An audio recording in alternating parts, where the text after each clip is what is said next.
Josh Bradley, Landmark Implement, Minden. We're going to go over Class 8 and 9 combine adjustments on the left-hand side.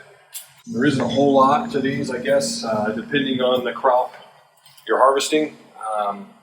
If you're harvesting wheat, over 300 acres, really we recommend you can swap out your concaves here and put in some small grains and to do a little bit better job of thrashing with some of the white caps and things. Get some of that. They make filler plates that you can put on the set of those. Again, to help with thrashing, to clean up the wheat a little bit better. We have here, we got some round bars in this one. These are for your corn and beans.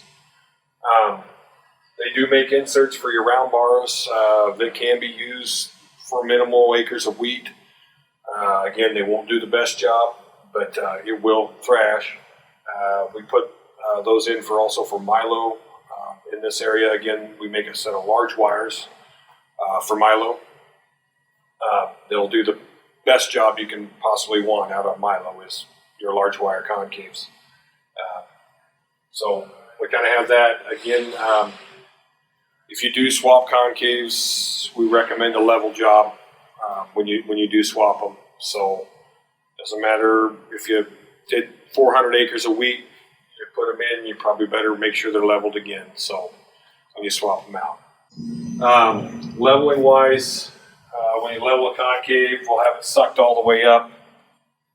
What I do when I level them is, well, this one's obviously open a little bit, but you got your worm gear here. Here's your concave adjusting motor. This worm gear has an end, and it will, when it is sucked all the way up, it will hit clear up here when this concave is closed fully. So when that worm gear hits up here and stops, that's when you're good. That's where I usually adjust it. I'll come back around over to here. We'll loosen up these two stops. And then from there,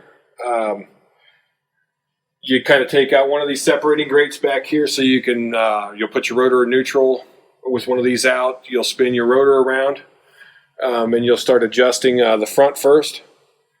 As you adjust it up till it ticks, you want to make sure that rotor keeps spinning. You'll hear it tick, and then you back it off about a turn. And then you'll come over here, and I usually set the stop so we don't pull that up because it will pull the front. So set that concave stop, tighten it up. Then I'll come back here and I will spin the rotor again, and I will start adjusting this till I make a tick and back it off one, and then set my stop, and you're supposed to go back to the front and make sure we're good to go on it again. And if you have to make adjustments, and you should be in good shape. Then tighten up all your nuts and bolts that you got loose, and you're good to go on those. And put your separator grate back in, of course, and put your rotor in gear. So with these 4 bolts here, you slide this up. If you have a lot more grain on the left side of your shoe versus your right side, you can slide this pan up, and that'll help distribute some of that grain back into the center of the machine so we're not overloading the left side of the machine. Same goes for the right side. You'll have the same 4 bolts and the same pan on the right side. So if you are overloading the right side, you can slide that up and disperse some of that grain back into the middle. As you can see here, this has a side hill kit in it.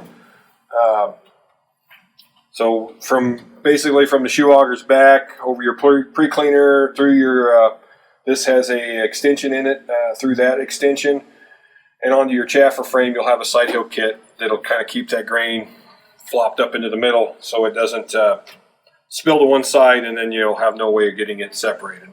So on the separator grates, we have these bushings, these 6 bushings here.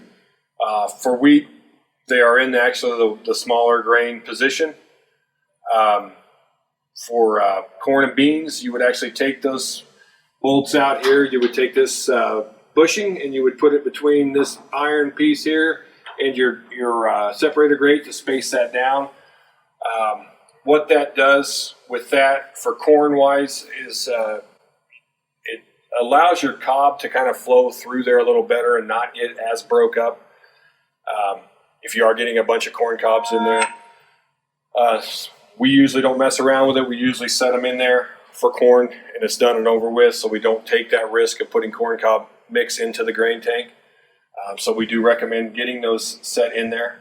If you want a corn cob mix, you can of course tighten your concave up or put those bushings back on top and get a few more tips of cops in there and stuff. And then you also have separator grate covers, which I do not have one of them with me. But they're little covers. They hook up in here and they cover this up. What that'll do is it'll keep your, like for small grains like wheat, straw stuff, it'll keep that straw in there longer. It won't allow it to possibly come out and pollute your bed, pollute your crop as it's going through. It'll push more of that residue out the back of the combine. And allow your shoe to do its job a lot better. So you're getting more of your grain and stuff onto your shoe that you can separate instead of trying to separate it all through straw. Here is your separator grain loss sensors. We are dealing with a 700 here. I believe the late 600s, they went to 2 as well. They went to 2 grain loss sensors here now. Your older 600s will have 1. But they do have 2. This is where, so if you are seeing high grain loss on your separator, this is where it would be, is in this area here. So you could actually do a power shutdown and you could come back here and see what the issue might be. Here we have your rotor speed adjustment. So this is actually your shift lever to go between 1 and 2 on your rotor gear case. I believe it is 200 to, I want to say, close to 600, I think, on your in first gear. Second gear will be, which first gear is used for corn. A lot of guys will run it wide open for beans on 580. If you need to go above that, you probably better shift it into 2. 2, I believe, is around 300 to 1,000. And again, that's going to be more for your smaller grains, your wheat. Wheat, I should say, is about all we have around here. So wheat and rye, I guess, is where you're going to be shifted into that. So here you have your switches. I mean, these are just your lights that you can see up here. These are your gull wing lights. This is a shoe light. Will provide light inside your. This is probably locked. Yep. But your light's on in your shoe with this one. This one is obviously your chopper. You will have, you can physically, if something's wrong maybe in the cab, so to speak, and you can't get adjustment on your shoe, like your chaffer or sieve. So with the lines on the top, that is your chaffer. So this would actually move your chaffer inside. And the bottom one would be your sieve. So you can move your sieve. So you can actually come out here if something's not moving in the cab. You can come out here and test to see if that motor is possibly good or bad. So by running these switches, and to kind of give you an idea where to start with that.